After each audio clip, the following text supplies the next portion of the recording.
আল্লাহ রাব্বুল আলামিন আমাদেরকে শোনায়, যারা মুমিন, মুমিনদের অভিভাবক হচ্ছেন আল্লাহ। জোরে বলেন, মুমিনদের অভিভাবক কে?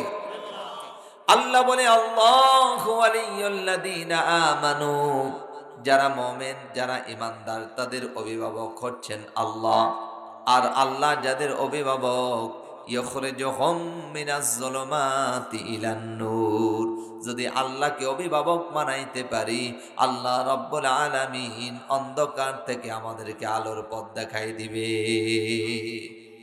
এই জন্যই তো আমরা প্রতিদিন নামাজের মধ্যে, সব নামাজের মধ্যে আমরা একটা সূরা পড়ি। যারা পারেন আমার সঙ্গে পড়েন, আলহামদুলিল্লাহি রাব্বিল আলামিন আর রহমানির রহিম মালিকি ইয়াউমিদ্দিন ইয়্যাকা না'বুদু ওয়া ইয়্যাকা নাস্তাঈন ইহদিনাস সিরাতাল মুস্তাকিম। প্রতি নামাজের মধ্যে বলি, আল্লাহ ইহদিনাস সিরাতাল মুস্তাকিম। আল্লাহ আমাদেরকে সহজ পথ আর সরল পথ দেখাও। একটু আওয়াজ দিয়ে বলেন তো, সহজ আর সরল পথ দেওয়ার মালিক কে? এই জন্য আল্লাহ রাব্বুল আলামিন সূরা বাকারার 257 নম্বর আয়াতের ভিতরে বলে দিলেন, বান্দারে যারা ঈমান এনেছো, যারা ঈমান এনেছো, যারা ঈমানের দাবিতে সত্যবাদী হয়েছো, যারা আমি আল্লাহকে রব বলে মেনে নিয়েছো, আমি আল্লাহ তোমাদের অভিভাবক হয়ে গেলাম। আর আল্লাহ যাদের অভিভাবক হয়ে যায়, মিনাজ যুলুমাতি ইলান নূর, আমার আল্লাহ তাআলা তাদেরকে অন্ধকার থেকে আলোর পথ দেখায়। আর ওয়াল্লাযীনা কাফারু, সাবধান, ওয়াল্লাযীনা কাফারু, আর যারা কাফের, আউলিয়া ওহুমুত তাগুত, যারা কাফের তাদের অভিভাবক হচ্ছেন তাগুত। তারা তাদেরকে কি করে? আউলিয়া ওহুমুত তাগুত ইখরিজুনাহুম মিনান নূরি ইলাজ যুলুমাত। লোকটা যদি ভালো পথে থাকে, ইসলামের পথে থাকে, আলোর পন্থ থাকে, নূরের মধ্যে থাকে, যুলুমাত অর্থাৎ আলো থেকে অন্ধকারের মধ্যে নিয়ে যায়, তাহলে আমরা আমাদের অভিভাবক আল্লাহকে মানাবো। কোন তাগুতের সাথে আমরা কোন সম্পর্ক রাখবো? কথা বলে না, কোন তাগুতের সাথে আমরা কোন সম্পর্ক রাখবো? কারণ তাগুতেরা মানুষকে জান্নাতের পথ থেকে জাহান্নামের পথে নিয়ে যায়, ঠিক কিনা? তাগুতেরা মানুষকে জান্নাতের পথ থেকে জাহান্নামের পথে নিয়ে যায়। এই জন্য বলেন, আমরা যারা মুমিন, আমাদের অভিভাবক কে?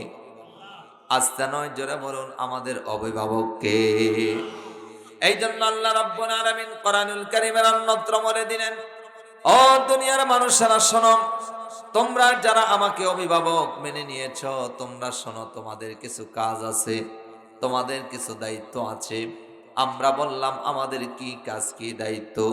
আল্লাহ রাব্বুল আলামিন কোরআনুল কারীম সূরা হামিম সাজদার 30 নম্বর আয়াতের ভিতরে বলেন, ইন্নাল্লাযীনা ক্বালু রাব্বুনাল্লাহু সুম্মা ইসতাকামু তাতানাজ্জালু আলাইহিমুল মালাইকা আল্লা তাখাফু ওয়া লা তাহজানু ওয়া আবশিরু বিল জান্নাতিল্লাতী কুনতুম তুআদুন।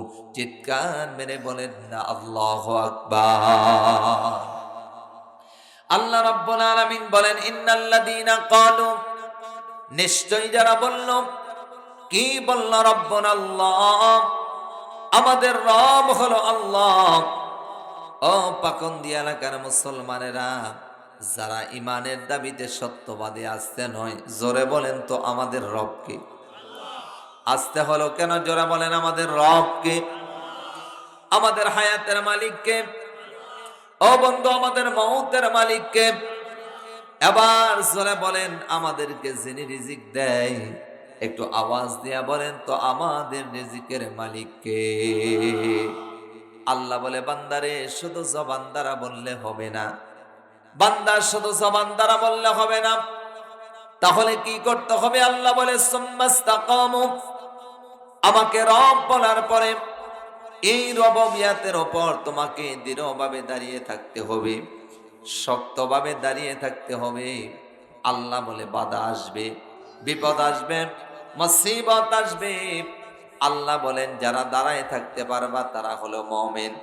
আর মুমিনদের সম্পর্কে আল্লাহ বলেন ওয়া কানা হাক্কান আলাইনা নাসরুল মুমিনিন।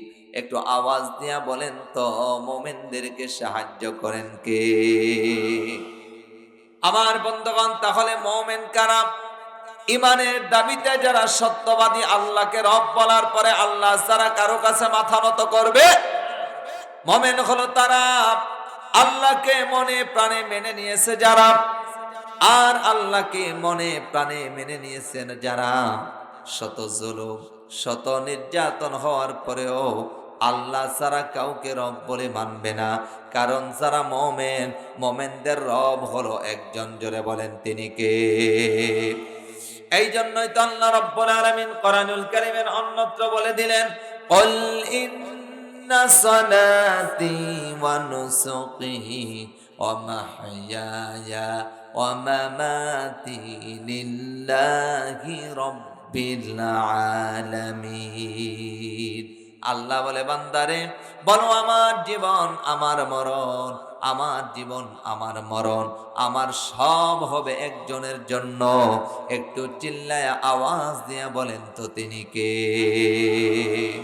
মুমিনের হাঁটা চলা, খাওয়া, ঘুমানো, ওয়াজ শোনা, ওয়াজ করা সব হবে একজনের জন্য। চিল্লায়া আওয়াজ দিয়ে বলতে হবে তিনি কে? আর যারা আল্লাহকে রব বলে মেনে নিয়েছে তারা দুনিয়ার মোহে থাকে না, তারা জান্নাতের আশায় থাকে। কথা বলেন ঠিক কিনা? এই জন্যই তো আল্লাহ রাব্বুল আলামিন কোরআনুল কারীমের অন্যত্র বলে দিলেন ও দুনিয়ার মানুষেরা তোমরা শোনো, তোমরা শোনো, তোমরা প্রতিদিন আমার কাছে কল্যাণ চাইবা। একটু জোরে আওয়াজ দিয়ে বলেন তো কল্যাণ দেওয়ার মালিক কে? আস্তে কেন জোরে বলুন, কল্যাণ দেওয়ার মালিক কে?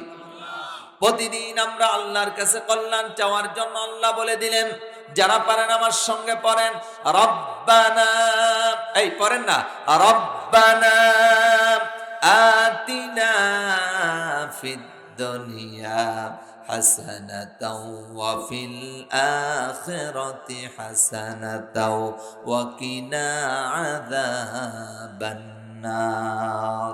আরেকবার জোরে বলেন রব্বানা আতিনা ফিদ দুনিয়া হাসানাতাও ওয়া ফিল আখিরাতি হাসানাতাও ওয়া কিনা আযাবান নার। আওয়াজ দিয়া বলেন তো এই দোয়াটা আমাদের মুখস্থ আছে না নাই? এটার আমরা অনেকে শুধু দোয়া মনে করি, আসলে এটা শুধু দোয়া না, এটা হলো কোরআনের একটা আয়াত। সুবহানাল্লাহ বলবেন না? এই দোয়াটা যারা কোরআন পারে না তারাও এই দোয়া পারে। কথা বলেন ঠিক কিনা? কোরআন শিব পড়তে পারে না অথচ এই দোয়া মুখস্থ আছে না নাই? কোরআনুল কারীমের কিছু কিছু আয়াত, কিছু কিছু সূরা আছে যেটা মুখস্থ করা লাগে না, মুখস্থ ছাড়াই অন্তরের ভিতরে ঢুকাই দেন কে? যেমন কোরআনুল কারীমের একটা সূরা আছে সূরা ইখলাস, আওয়াজ দিয়া বলেন তো মুখস্থ করার আগেই মুখস্থ করাই দিবেন কে?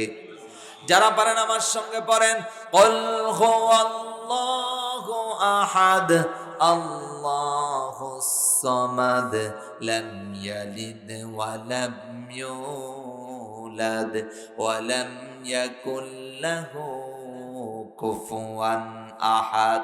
অনেকে দেখবেন কোরআন পারে না কিন্তু সূরা ইখলাসটা অন্তরের ভিতরে ঢুকাই দিয়েছেন কে? আবার কোরআন শরীফ পারে না এই রকম অনেকে সূরা ইয়াসিনের 1-2 আয়াত মুখস্থ আছে। আওয়াজ দিয়া বলেন আছে কি নাই? কোরআন পারে না অথচ পড়তে পারেন ইয়াসিন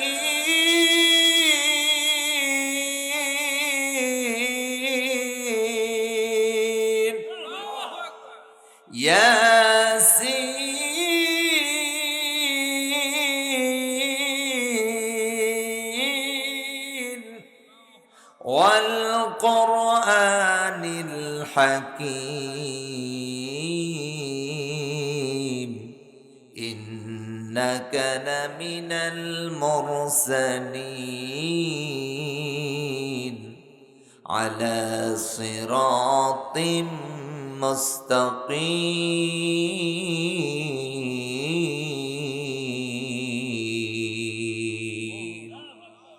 আবার কোরআনুল কারীমের মধ্যে আরেকটা সূরা আছে, যে সূরার নাম হলো সূরা রহমান। কোরআন পারে না, অথচ সূরা রহমানের একটা দুইটা আয়াত অন্তরের ভিতরে ঢুকাই দিলেন কে?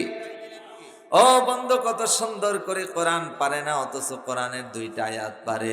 আর রহমান আল্লামাল কোরআন খালাকাল ইনসানা আল্লামাহুল বায়ান। চিৎকার মেরে বলেন না আল্লাহু আকবার। তাহলে এইরকম একটা আয়াতের নাম হলো এই দোয়া, রব্বানা আতিনা ফিদ দুনিয়া হাসানা ওয়া ফিল আখিরাতি হাসানা ওয়া কিনা আযাবান নার। এই দোয়াটা আমাদের সকলের মুখস্থ, কারণ আমরা শুনেছি আমাদের বাবা নামাজের পরে এই দোয়া করেছে, আমরা শুনেছি আমাদের দাদা নামাজের পরে এই দোয়া করেছে, তার বড় বাবা এই দোয়া করেছে, তার বড় বাবা এই দোয়া করেছে। এর মানে যেদিন থেকে কোরআন নাজিল হয়েছে, কোরআন নাজিল হওয়ার পরে নবীজির পরে সাহাবী, সাহাবীর পরে তাবিঈ, তাবিঈনের পরে তাবিঈন, তারপরে বুজুর্গ ওলামা, এখনো পর্যন্ত এই দোয়াটা আমাদের সমাজের মধ্যে আছে না নাই? শুধু এই দোয়াটা এখনো না, কিয়ামত পর্যন্ত যতদিন কোরআনের আয়াত থাকবে ততদিন মানুষ এই দোয়া করেই যাবে। কথা বলেন ঠিক কিনা? তবে অত্যন্ত দুঃখের বিষয়, অত্যন্ত পরিতাপের বিষয় হলো এই দোয়ার ভিতরে আমরা যা বলি আমরা তার অর্থ জানি না। কথা বলেন ঠিক কিনা? এই দোয়ার ভিতরে কি বলি আমরা তা জানি না।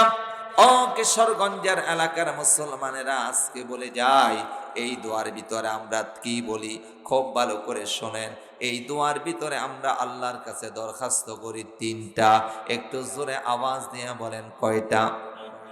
সবাই জোরে বলেন কয়টা? এক নাম্বার বলে রব্বানা, আমাদের মালিককে ডাক দেই, আমাদের রবকে ডাক দিয়ে বলে ফিদ দুনিয়া হাসানা, আল্লাহ আমাদের দুনিয়াটা সুন্দর করে দাও। ফিদ দুনিয়া হাসানা, আল্লাহ আমাদেরকে দুনিয়ার কল্যাণ দাও। একটু আওয়াজ দিয়া বলেন তো দুনিয়ার কল্যাণ দেওয়ার মালিক কে?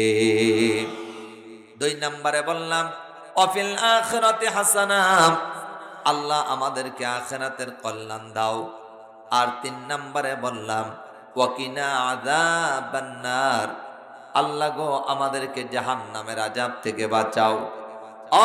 কিশোরগঞ্জ এলাকার মুসলমানেরা, এই যে তিনটা দোয়া করলাম, আল্লাহ দুনিয়ার কল্যাণ দাও, আখিরাতের কল্যাণ দাও, জাহান্নামের আযাব থেকে বাঁচাও, একটু আওয়াজ দিয়া বলেন তো দোয়াটা কবুল করার মালিক কে?